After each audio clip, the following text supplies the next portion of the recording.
नमस्कार प्यारे बच्चों, जय हिंद। मैं परिहार सर आप सभी का मेरे इस YouTube channel primary digital study में स्वागत है। प्यारे बच्चों, आज के इस वीडियो में हम कक्षा चौथी की एनसीईआरटी गणित मेला का अध्याय 13 सीखने जा रहे हैं और इस अध्याय का ये तीसरा वीडियो है और इस वीडियो की शुरुआत हम पेज क्रमांक 198 से करने जा रहे हैं। आप सभी को कक्षा चौथी की एनसीईआरटी गणित मेला की पुस्तक ओपन करना है और अध्याय 13 पेज क्रमांक 198 निकाल लेना है। तो बिना देर के हम वीडियो की शुरुआत करते हैं और प्रश्नों को पढ़कर हम हल करना स्टार्ट करते हैं। तो इसके पहले वाले वीडियो में हमने इन प्रश्नों को हल कर लिया था। अब आगे के जो प्रश्न हैं इनको हम रीड करते हैं पहले और समझते हैं क्या कहते हैं ये प्रश्न। प्रश्न है, सोचिए और उत्तर दीजिए, प्रत्येक स्थिति में विभाजन कथन को लिखिए। पहला प्रश्न है, मंकू नाम का बंदर बाजार में 870 केले देखता है और प्रत्येक गुच्छे में 10 केले हैं। बाजार में केलों के कितने गुच्छे हैं? तो आप देख रहे हैं ये मंकू बंदर है और मंकू बंदर के पास में एक गुच्छा है और उस गुच्छे में 10 केले हैं। अब यहां पे देखिएगा, दूसरा प्रश्न है, रुकमा भी ईद के अवसर पर 1000 रुपए को अपने 10 पोते पोतियों में समान रूप से वितरित करना चाहती है। बताइए कि इनमें से प्रत्येक को कितनी धनराशि प्राप्त होगी। चलिएगा, इन प्रश्नों को इस प्रकार से हल करते हैं अपन। पहला प्रश्न ये है, ठीक है ना, ये रहा। तो पहले प्रश्न का हल है कि केलों की कुल संख्या आपको पता है कितनी है, 870 है और एक गुच्छे में केलों की संख्या कितनी है, 10 है। बस 870 में हमको 10 का भाग देना है तो हमें पता लग जाएगा गुच्छों की कुल संख्या। यही किया, गुच्छों की कुल संख्या हमें पता करना है तो 870 में हमको 10 का भाग देना होगा। तो 870 में हम 10 का भाग देते हैं, 87 उत्तर आता है। कैसे आता है इसको देख लीजिए। 870 में हम क्या करेंगे, 10 का भाग देंगे। 10 का पहाड़ा ऐसा पढ़ेंगे 87 से आगे ना बढ़े तो हम यहां पे क्या करेंगे, 10 अट्ठे होता है 80। तो इस प्रकार से यहां पे हमने 80 लिखा। 7 में से 0 को घटाया तो 7 आया, 8 में से 8 गया 0, फिर उतारेंगे यहां पर 0, ठीक है ना। 10 का पहाड़ा ऐसा पढ़ेंगे 70 से आगे ना पढ़े तो हम क्या करेंगे, 10 सत्ते होता है 70, तो 70 में से 70 को घटाएंगे, 0 0। फाइनली उत्तर प्राप्त हो चुका है, 87 आया। तो यहाँ पे लिख देंगे बाजार में केलों के 87 गुच्छे हैं। इस प्रकार से पहला प्रश्न कंप्लीट। अब हम दूसरा प्रश्न, प्रश्न 2 का हल है, कुल बांटी जाने वाली धनराशि 1000 रुपए है, ठीक है ना। पोते पोतियों की कुल संख्या कितनी है, 10 है। तो प्रत्येक बच्चे को मिलने वाली राशि कितनी होगी, तो 1000 में हम क्या करेंगे, 10 का भाग दे देंगे, ठीक है ना। अब यहां पे 1000 में हम 10 का भाग देते हैं तो उत्तर आता है 100। कैसे आता है जरा देखिएगा इसको। ये रहा 1000 और 1000 में हम भाग दे रहे हैं 10 का। 10 का पहाड़ा पढ़ा हमने एक बार तो यहां पे आया 10 और 10 में से हमने 10 घटाया तो यहां पर आ गया 0।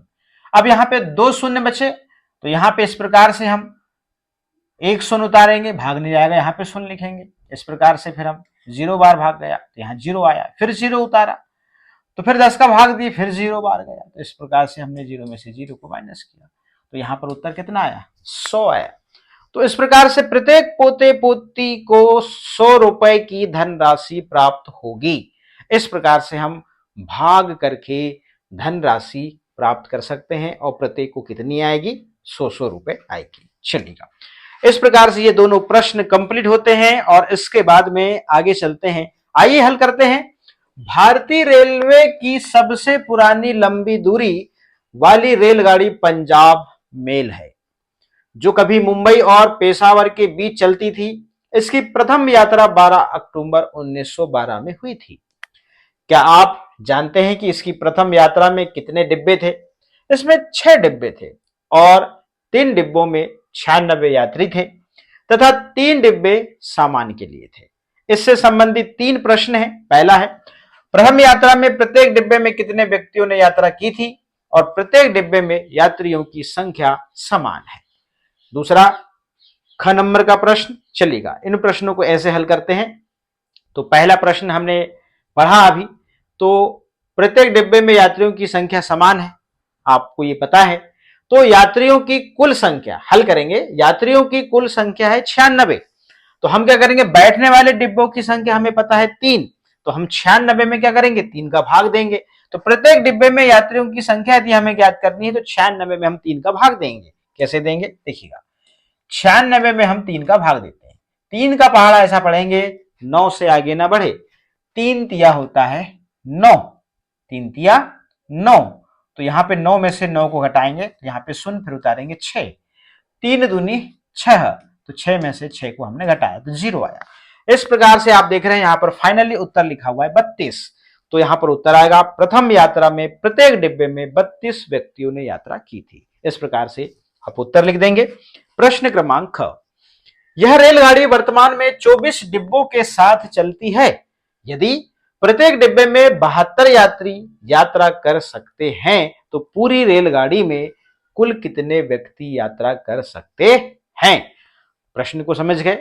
प्रश्न क्या कहता है कि यह रेलगाड़ी वर्तमान में 24 डिब्बों के साथ चलती है। पहले तो 6 डिब्बे जिसमें 3 में बैठते थे और 3 में सामान, मगर अब 24 डिब्बों के साथ चलती है। यदि प्रत्येक डिब्बे में 72 यात्री यात्रा कर सकते हैं तो पूरी रेलगाड़ी में कुल कितने व्यक्ति यात्रा कर सकते हैं, ये पता करना है। ठीक है ना, चलिए हल करते हैं। वर्तमान में कुल डिब्बे 24 हैं और एक डिब्बे की कुल क्षमता कितनी है, 72 यात्री बैठ सकते हैं और बैठ रहे हैं। ठीक है ना, तो पूरी रेलगाड़ी की कुल क्षमता तो 24 गुणा 72 करेंगे। तो गुणा का आसान तरीका देखिएगा, यहां पर वितरण नियम है और वितरण नियम के माध्यम से हम बहुत सरल तरीके से कर सकते हैं। तो 24 गुणा 72 को हम यहां पर 24 गुणा 70 धन 2 लिखा। ठीक है ना, अब यहां पे हमने क्या किया, 24 गुणा 70 बराबर फाइनल उत्तर आप देख रहे हैं यहां पर 24 गुणा 70, तो सरल तरीके से तो यहां पर 1680 आ गया, फिर 24 गुणा 2 किया तो यहां पे 48 आ गया। अब 1680 और 48 को हम जोड़ेंगे। ठीक है ना, अब यहां पे इसको कैसे करेंगे बताने की जरूरत है क्या, यहां पे देखिएगा शून्य को शून्य लिख दिया यहां पे, अब यहां पे 7 को 28 की 8 यहां पे लिख दिया 2 और 7 दूनी 14, 14 में 2 जोड़ा 16, तो इस प्रकार से यहां पर 1680 यहां पर उत्तर आ गया। 24 गुणा 2 48, अब 1680 में या फिर 1680 में 48 को जोड़ेंगे तो 1728 आएगा। इस रेलगाड़ी में वर्तमान में कुल 1728 व्यक्ति यात्रा कर सकते हैं। फाइनली उत्तर प्राप्त हो चुका है। चलिएगा आगे चलते हैं। अब हमने देखा यहां पे किस प्रकार से दोनों प्रश्नों को हमने हल किया। अब अगला प्रश्न है, अमाला और उसकी कक्षा के 35 सहपाठी, अब ध्यान रखिएगा, अमाला और उसकी कक्षा के 35 सहपाठी मतलब 35 और अमाला को मिलाकर 36। ध्यान रखिएगा ये प्रश्न में यहां पर एक संख्या छुटी हुई है। 6 शिक्षकों के साथ विद्यालय यात्रा मतलब स्कूल ट्रिप पर गोवा जा रहे हैं। वे इस शहर को देखने के लिए हाफ ऑन हाफ ऑफ 2 मंजिला बस का प्रयोग कर रहे हैं। आप देख रहे हैं इस प्रकार से, तो इससे संबंधित प्रश्न है, इस बस की प्रत्येक सीट पर 2 व्यक्ति बैठ सकते हैं और निचली मंजिल में 15 सीटें हैं तथा ऊपरी मंजिल में 10 सीटें हैं। उन्हें बैठने के लिए कितनी सीटों की आवश्यकता होगी, क्या सभी के लिए पर्याप्त सीटें हैं। तो प्रश्न क का हल देखिएगा, बस में कुल सीटें कितनी हैं, नीचे 15 ऊपर 10, तो कुल सीटें कितनी हो गई 25, और बस की क्षमता मतलब एक सीट पे 2 व्यक्ति बैठेंगे तो 25 गुणा 2, तो यहां पर व्यक्तियों की संख्या जाएगी 50। अब देखिएगा आवश्यक सीटें तो 42 व्यक्तियों के लिए, अब यहां पे 42 व्यक्ति कहां से आ गए भैया, अब यहां पे 35 में आपने 1 जोड़ा तो 36 और 36 में 6 जोड़ा तो कितने हो गए 42 हो गए। तो 42 व्यक्तियों के लिए तो 42 में आप क्या करेंगे 2 का भाग देंगे तो 21 सीटें चाहिए। तो उत्तर में लिखेंगे उन्हें बैठने के लिए कुल 21 सीटों की आवश्यकता होगी। हाँ, बस में 25 सीटें उपलब्ध हैं और जरूरत केवल 21 की है, इसलिए सभी के लिए पर्याप्त सीटें हैं, 4 सीटें खाली बचेंगी। इस प्रकार से ये प्रश्न आपने देखा, इसका हमने हल किया है। अब यहां पे दूसरा है, सभी विद्यार्थियों के लिए टिकटों का कुल मूल्य ज्ञात कीजिए। तो यहां पे आप देख रहे हैं वयस्क के लिए 899 रुपए है और बच्चे के लिए 359 रुपए है। ठीक है ना, तो सभी विद्यार्थियों के लिए टिकटों का कुल मूल्य ज्ञात कीजिए। फिर नीचे सभी शिक्षकों के लिए टिकटों का कुल मूल्य कितना होगा। चलिएगा प्रश्न क्रमांक ख का हल करते हैं। 36 में हम 359 का गुणा करेंगे। क्यों, क्योंकि बच्चों की टिकट का मूल्य कितना है 359 रुपए और बच्चे कितने हैं 36, ठीक है ना।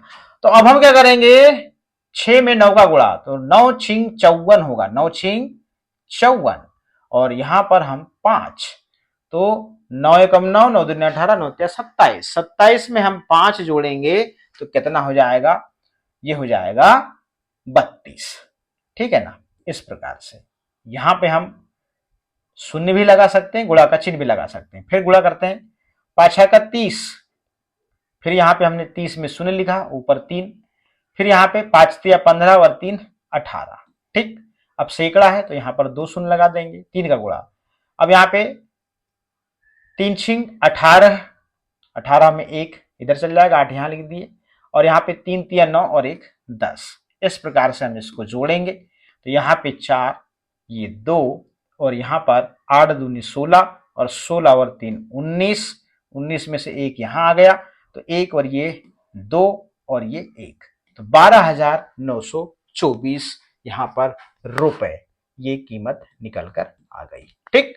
तो सभी विद्यार्थियों के लिए टिकटों का कुल मूल्य 12,924 रुपए होगा, ठीक। अब प्रश्न क्रमांक ग, अब शिक्षकों के टिकटों का मूल्य पता करना है, और वैक्स के लिए जो वहां पर टिकट का जो मूल्य है वो है कितना, 899 है। अब 899 में आपको 6 का गुणा करना है, चलेगा। अब यहां आपको पता है 9 छिंग 54 होता है, ठीक है ना, 9 छिंग 54, ठीक। फिर हमने यहां शून्य लगाए, फिर यहाँ पे 9 छिंग 54, फिर यहाँ पर डबल शून्य लगाए, फिर यहाँ पर 8 छिंग कितना होगा, 8 छिंग होता है 48, ठीक है ना। इस प्रकार से हमने यहाँ पर 48 लिखा, इसको अब जोड़ देंगे, ठीक। अब यहाँ पे 4, यहाँ पे 9, ठीक, यहाँ पे 8 और 5 कितना होगा, ये होगा 13, और यहाँ पर 1, 4 और 1 5, तो यहाँ पर 5,394 रुपए। तो सभी शिक्षकों के लिए टिकटों का कुल मूल्य कितना होगा, 5,394 रुपए होगा, ठीक। इस प्रकार से ये सवाल कंप्लीट होता है। अब हम चलते हैं अगले प्रश्न में। अब यहाँ पे प्रश्न है कि केदार एक ईंट भट्टे पर कार्य करता है, तो इससे संबंधित 2 प्रश्न हैं। तो पहला प्रश्न है, इस भट्टे में एक दिन में 125 ईंटें बनती हैं, तो एक माह में यहां कितनी ईंटें बनाई जा सकती हैं। तो एक माह में कितने दिन होते हैं, एक माह में 30 दिन होते हैं, ठीक है ना। और दूसरा प्रश्न है कि यदि बाजार में प्रत्येक ईंट 9 रुपए में बेची जाती है, तो इन ईंटों से एक माह में कितनी धनराशि अर्जित की जा सकती है। चलिए पहला प्रश्न, तो यहां पे सामान्यतः गणितीय प्रश्नों में एक माह का मतलब होता है 30 दिन माना जाता है।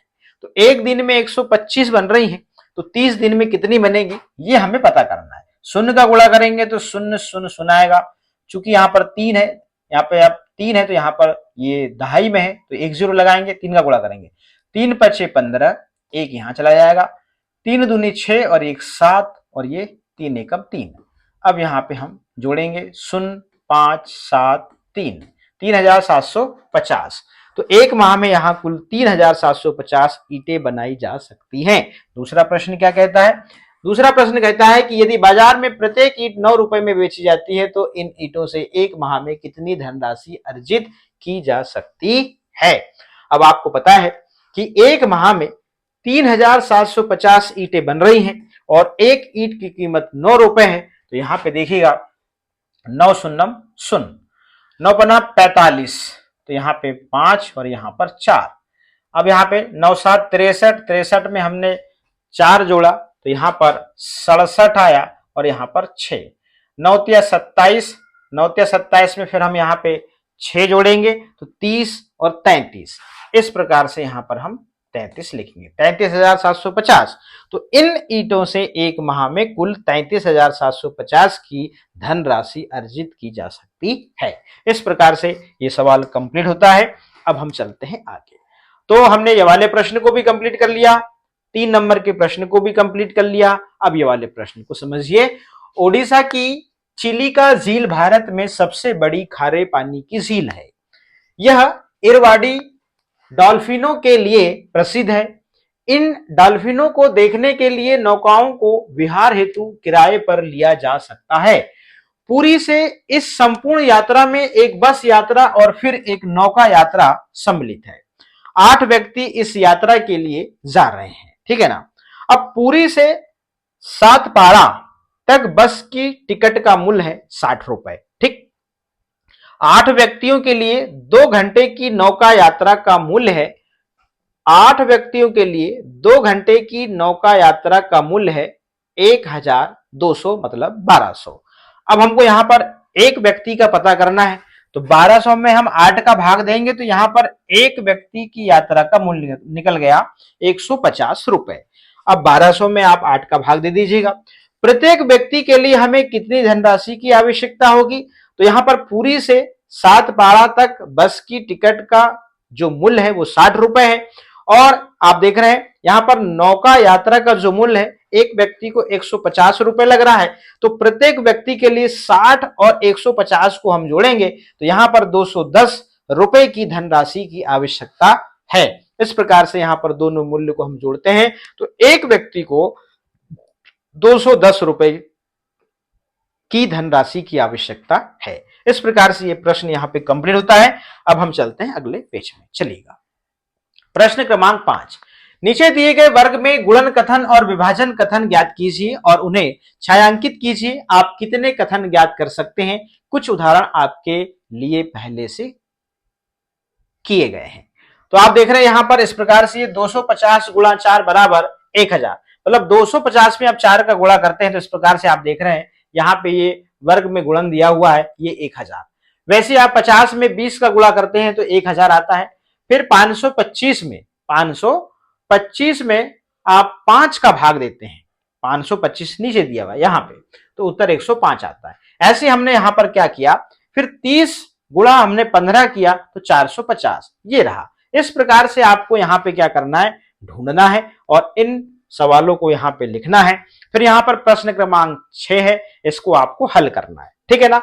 अब यहां पे इस प्रकार से आप यहां देख रहे हैं ये गुणा वाले सवाल है और यहाँ पे ये भाग वाले हैं। अब यहाँ पे कुछ सवालों को हमने यहाँ पे हल किया है, इसमें सिर्फ भागफल मतलब पूरा पूरा भाग जा रहा है, इसमें पूरा पूरा भाग नहीं जा रहा है। आप देख रहे हैं यहाँ पर शेषफल 6 आ रहा है। ऐसे आप यहाँ पे देखेंगे चारों प्रश्न में यहाँ पर पूरा पूरा भाग नहीं जा रहा है, इसमें 4 शेषफल 9 शेषफल, और यहाँ पर नीचे के 2 सवाल आप देख रहे हैं नीचे भी यहाँ पर शेषफल आ रहा है। इस प्रकार से आप इन सवालों को हल करेंगे। मैंने गुणा और भाग के सवालों को कैसे हल करना है ये बहुत अच्छे से बताया है और ये प्रैक्टिस के लिए आपके लिए दिया हुआ है। आप चाहें तो यहां से उत्तर का मिलान कर सकते हैं। सवालों को इत्मीनान से आप हल करेंगे, निश्चित रूप से आपसे सवाल बनेंगे, ठीक है ना। चलिएगा, अब यहां पर चिन्नू के सिक्के। 5 मित्रों ने समीप के एक मनोरंजन पार्क में जाने की योजना बनाई। उसमें से प्रत्येक मित्र टिकट खरीदने के लिए अलग अलग प्रकार के नोटों और सिक्कों का उपयोग करता है और टिकट का मूल्य 750 रुपए है, ठीक है ना। प्रश्न है पहला, भुवन सभी नोट 200 रुपए वाले लाया है। अब उसे 750 रुपए का टिकट लेना है, तो 750 रुपए देने के लिए उसे 4 नोट लाने होंगे, क्योंकि 3 नोट का जो मूल्य है वो 600 रुपए है और वो कम पड़ेंगे। इस प्रकार से 4 नोट देता है तो 800 रुपए वो देगा और उसे 50 रुपए वापस मिलेंगे। प्रश्न क्रमांक 1 का हल, ठीक। अब प्रश्न दूसरा है, मुन्ना सभी जो नोट है वो 50 वाले लाया है, तो 750 में हम 50 का भाग देते हैं तो उसे 15 उत्तर आता है, मतलब 15 नोट वो देगा तो उसे 750 रुपए का टिकट मिल जाएगा, मतलब 50 की उसे 15 नोट देनी पड़ेंगे, ठीक। अगला प्रश्न है, जबकि बलदेव सभी नोट 20 रुपए वाले लाया है, तो हम क्या करते हैं, 20 में 38 का गुणा करते हैं तो 760 रुपए होता है। चूंकि बलदेव को 750 रुपए देने हैं तो यहां पे अब बलदेव को 10 रुपए वापस मिलेंगे। इसका मतलब यदि बलदेव को टिकट लेना है 750 रुपए का तो 20 वाली उसे 38 नोट देनी होंगी। चलिएगा, इस प्रकार से ये प्रश्न कंप्लीट होता है और फाइनली उत्तर लिखा है उसे 10 रुपए वापस मिलेंगे। प्रश्न है, चिन्नू के पास सभी सिक्के 5 वाले थे, तो अब यहां पे 750 में हम 5 का भाग देते हैं तो यहां पर 150 उत्तर आता है, मतलब चिन्नू को जो है 750 रुपए का टिकट खरीदना है तो उसे 150 5 के सिक्के देने होंगे। अगला प्रश्न है, सिद्धार्थ के पास सभी सिक्के 2 रुपए वाले थे। अब यहां पे जो है 750 में हम 2 का भाग देते हैं तो 375 आता है। मतलब सिद्धार्थ को 375 ₹2 वाले सिक्के देने होंगे, तभी उसे 750 रुपए का टिकट मिलेगा। अब प्रश्न है, ज्ञात कीजिए कि प्रत्येक बच्चे को टिकट खरीदने के लिए कितने नोट और सिक्के लाने पड़ेंगे। ये हमने प्रश्न क्रमांक क का ही यहाँ पे पूरा हल किया हुआ है। इनमें से किस किस बच्चे को खजांची कैशियर से कोई खुली धनराशि वापस नहीं मिलेगी? तो उत्तर में लिखते हैं, मुन्ना, चिन्नू और सिद्धार्थ को कोई खुली धनराशि वापस नहीं मिलेगी। अभी हमने हल किया, क्योंकि इनके द्वारा दी गई कुल राशि ठीक 750 रुपए होती है। ठीक। प्रश्न है, खजांची को चिन्नू के सिक्के गिनने में कितना समय लगेगा? अनुमानित चिन्नू के पास कुल 150 सिक्के हैं। यदि खजांची 1 सेकेंड में एक सिक्का गिनता है तो उसे 150 सेकेंड यानी लगभग 2 मिनट 3 सेकेंड 2.5 मिनट का समय लगेगा। इस प्रकार से आप इन प्रश्नों के उत्तर लिखेंगे और हमने इन प्रश्नों को कंप्लीट कर लिया है। अब प्रश्न क्रमांक 2 है, निम्नलिखित गुणनों का अवलोकन कीजिए। यहां पहले से उत्तर दिए गए हैं। आप देख रहे हैं 12 में हमने 13 का गुणा किया है। इकाई का अंक यहाँ पर इक्वल है, आप देख रहे हैं इस प्रकार से, ठीक है ना, और इनका कलर भी अलग है। ऐसी 11 में यहाँ पर 14 का गुणा हुआ 154 आया है। 12 में 13 का गुणा हुआ 156 आया है। 13 में 13 का गुणा हुआ 169 आया है। 11 में 12 का गुणा हुआ 132 आया है। प्रत्येक स्थिति में क्या आप दोनों संख्याओं और उनके गुणनफल में कोई पैटर्न देख रहे हैं? संकेत रंगीन अंकों को देखिए, अभी हमने देखा, ठीक है ना। कौन सी अनुगुणन समस्याओं में यह पैटर्न प्रतिरूप लागू हो सकता है? ऐसे 5 उदाहरण ज्ञात कीजिए। चलिएगा, पैटर्न का अवलोकन हमने किया तो यहां पर 11 से 19 के बीच की संख्याओं का गुणा दिखाया गया है। पैटर्न इस प्रकार है, सैकड़ों का अंक हमेशा 1 रहता है, हमने देखा सैकड़े का जो अंक है हमेशा 1 रहता है। दहाई का अंक गुलाबी, मतलब दोनों संख्याओं के इकाई अंकों का योग जोड़ है। और इकाई का अंक नीला, मतलब दोनों संख्याओं के इकाई अंकों का गुणनफल है। कैसे देखिएगा, यहां पर उदाहरण के लिए 12 गुणा 13 में इकाई अंक 2 और 3 है। अब यहां पे चूंकि ये यहां इसकी बात करें हम, जो उत्तर 156 है, इसका दहाई का अंक यदि हमें पता करना है तो यहां पर जो है इकाई का जो अंक है 2 और 3 को हम जोड़ते हैं तो 5 आ जाता है, और इकाई का अंक हमें पता करना है 2 और 3 का गुणा करते हैं तो यहां पर इकाई का अंक 6 प्राप्त हो जाता है। इस प्रकार से इसमें पैटर्न छुपा हुआ है। यह पैटर्न केवल तब तक सीधा लागू होता है जब तक इकाई अंकों का जोड़ और गुणा दोनों एकल अंक मतलब 9 या 9 से कम हो। ठीक। अब नीचे इस पैटर्न पर आधारित 5 अन्य उदाहरण दिए गए हैं, आप देखिएगा। 11 गुणा 11 करें यहां पर तो 121 आया। अब चूंकि दहाई का अंक देखिए, यहां पर जो उत्तर आया है यहां पर 2, मतलब इकाई के अंकों को हम दोनों को जोड़ते हैं तो यहां पर 2 आ गया। फिर इकाई के अंकों को हम गुणा करते हैं तो यहां पर इकाई का अंक इस प्रकार से ये प्राप्त हो गया। ठीक। 12 गुणा 12 में 144 आया। चूंकि यहां पर आपको दहाई का अंक पता करना है तो इकाई के अंकों को हमने यहां पर जोड़ा तो 4 आ गया, इकाई के अंकों को हमने गुणा किया तो यहां पर 4 आ गया। ठीक। 11 गुणा 13, तो 11 गुणा 13 में हमने यहां पर इस प्रकार से हल किया तो 143 आया। और यहां पर देखिए, अब दहाई का अंक पता करना है तो 1 धन 3, मतलब इकाई के अंकों को जोड़े तो 4 आया। अब यहाँ पे इकाई के अंकों को फिर हमने गुणा किया तो यहाँ पे 3 आया। इस प्रकार से इकाई का अंक प्राप्त हो गया। ठीक। अब 14 गुणा 12 में 168 आता है। 168 में हम यहाँ पर देख रहे हैं जो दहाई का अंक 6 है, तो यहाँ पर 4 इकाई के अंकों को हम जोड़ते हैं तो यहाँ पे 4 धन 6 आता है। ठीक है ना। फिर इकाई के अंकों का हम गुणा करते हैं तो यहाँ पर इस प्रकार से इकाई का अंक यहाँ पे प्राप्त हो जाता है इस संख्या का। ठीक, 8। वैसे 11 गुणा 15 में 165 उत्तर आता है। 165 में हमको दहाई का अंक पता करना है तो हम इकाई के अंकों को क्या करते हैं, जोड़ते हैं तो 6 आ गया। वैसे हमको इकाई का अंक पता करना है तो यहाँ पे इकाई के अंकों का हमने गुणा किया तो 5 आया, और यहाँ पर ही 5 दिख रहा है। इस प्रकार से ये 5 एग्जाम्पल थे। ठीक है ना। अब अगला प्रश्न है, मान लीजिए यदि प्रत्येक वाहन अपनी पूर्ण क्षमता से चल रहा है तो प्रत्येक वाहन में कितने व्यक्ति यात्रा कर सकते हैं? दूसरे स्तंभ में दी गई व्यक्तियों की कुल उचित संख्या से इनका मिलान कीजिए। चलिए, साइकिल में कितने लोग यात्रा कर सकते हैं? तो साइकिल में जो है यहाँ पे एक व्यक्ति ही यात्रा कर सकता है, और यहाँ पर 75 साइकिल हैं तो 75 साइकिल में जो है यहाँ पर 75 व्यक्ति ही यात्रा कर सकते हैं। ऑटो में कितने, 3 लोग, ऑटो में 3 लोग। तो यहां पर 52 ऑटो है, तो 52 ऑटो है तो आपको पता है, तो 52 तिया होता है 156। तो इस प्रकार से 52 ऑटो में 156 लोग यात्रा कर सकते हैं, ठीक है ना। अब यहाँ पे आगे चलते हैं, ये कार है और कार में जो है 4 व्यक्ति जो है इसमें यात्रा कर सकते हैं और 103 यहाँ पे कार है। तो इस प्रकार से 412 यहाँ पे व्यक्ति जो है यहाँ पे यात्रा कर सकते हैं और इस प्रकार से हम इसको मिला देंगे 412 से। अब 20 छोटी बस है, आप देख रहे हैं, और इसमें 1 2 3 4 5 10, इधर 10 और इधर 10, मतलब 20 लोग इसमें बैठ सकते हैं एक बस में, और ऐसी 20 बस हैं, मतलब यहाँ पे 400 व्यक्ति जो है यात्रा कर सकते हैं, ठीक।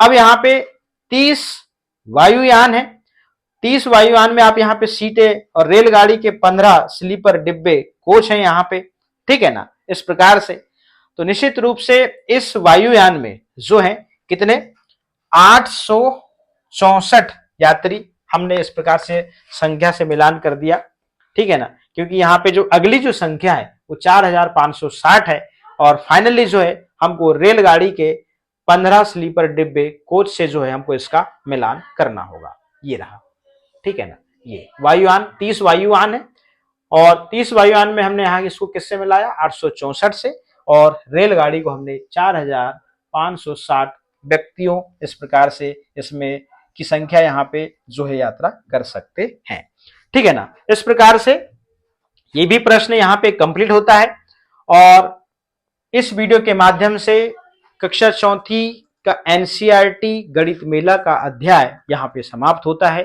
तो प्यारे बच्चों, आज के इस वीडियो में इतना ही, फिर मिलेंगे हम न्यू वीडियो में न्यू चैप्टर के साथ में। आप सभी का बहुत बहुत धन्यवाद।